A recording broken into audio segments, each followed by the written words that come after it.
So the texts that we have today are just about as classic a set of texts as we're going to get. And over against a recent world and local and national news in a way that is very, very, I think, clear, in a way that maybe makes us uncomfortable at times.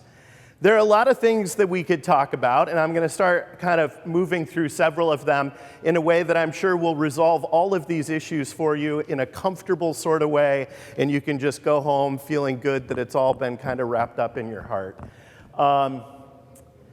So this last week was Holocaust Remembrance Day.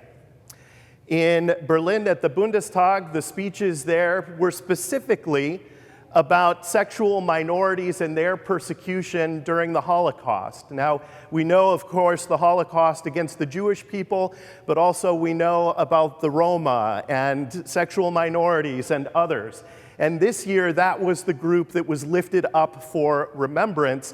And it's my understanding, I know there are probably some folks here that can correct me, but from the article, it was my understanding that this was the first time on that day in the Bundestag that that group was lifted up specifically in regards to the Holocaust. Now, there are other memorials and other ways in which it has been lifted up. I wanted to start with that because almost every horrific news story or historical event we begin with, we often end the story with the thought that, well, there's always a few bad apples, right? There's always a few bad apples. But yet, we continue to march through history in a way that challenges us, and I would argue as a Lutheran, this is our gift theologically to humankind. There's just apples. There's just apples. We run into problems when we say there are bad apples, meaning not me. The Lutheran gift of theology to the world is that there's just apples.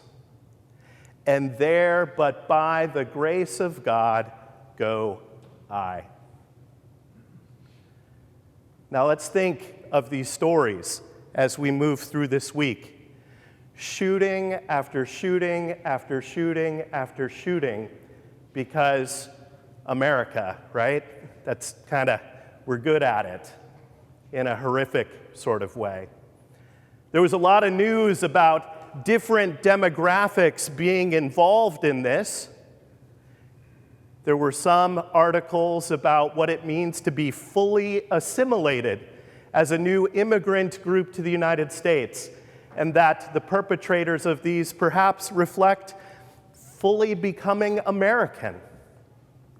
You'll notice that there was one thing, though, that was just the same from a demographic standpoint in these shootings as with almost every single one throughout human history. Men. Men.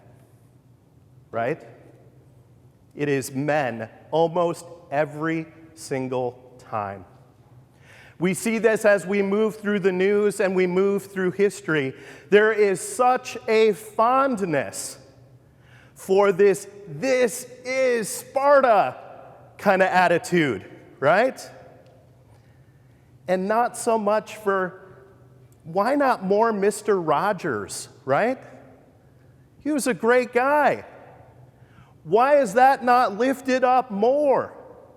Walk humbly with your God, not striding arrogantly through life saying, God, who do you want me to punish next? That's not the text that we have today. That's not the world that we are called to be about. In the second reading today, we hear about foolishness in this world, that the gospel is foolishness in some ways. When we hear the story of Christ dying on the cross, our culture says, loser. Loser. because that's how all the loser stories end in our culture, right?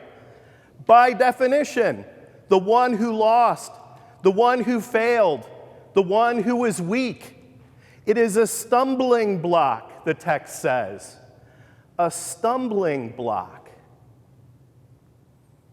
Now, we struggle with this, we apples, because culture is in the water we drink, the air we breathe, and it is all around us, pushing in certain directions. And the text today reminds us, no, do not be pushed. Move in a different direction. Certainly in these last few days, we think of Tyree Nichols, and we think of the issues that we have. A few bad apples, forgetting that it's apples. One of the details that is just stuck in my mind that speaks to who we are as a people is that the same group that came out with to protect and to serve came up with the Scorpion Unit. Now, I'm sure they sweep sidewalks on the weekends and, take books to people who want to read them. But I'm a guy. It's Scorpion Unit, right?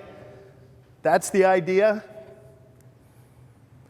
When we talk about history and context, when we call out specific actions as being abnormal and aberrations, we profoundly miss our opportunity to reflect in our own hearts, to understand how we contribute to systems that are broken, our fondness for power over the life of others, and an understanding that that is how strength is demonstrated, and I would argue particularly amongst men. We need to be hearing this text in a different way. A text that is not for others, but a text that is for us. A text that calls us to walk in a different way than this world calls us to walk. Now, does that mean that if we're just all peacemakers, that everything's going to fall into place and the world's going to straighten itself all on its own? No, it's not. Again, as a Lutheran, I understand the brokenness of every last piece of this world, every last person, myself at the front. And so at times there are difficult things that have to be done. But I think we run into difficulties when we understand that those hard things are somehow easily done, without cost, without need for reflection. There's a lot going on in our world that just keeps rolling forward and rolling forward and rolling forward as if it's a new thing. We know it's not a new thing.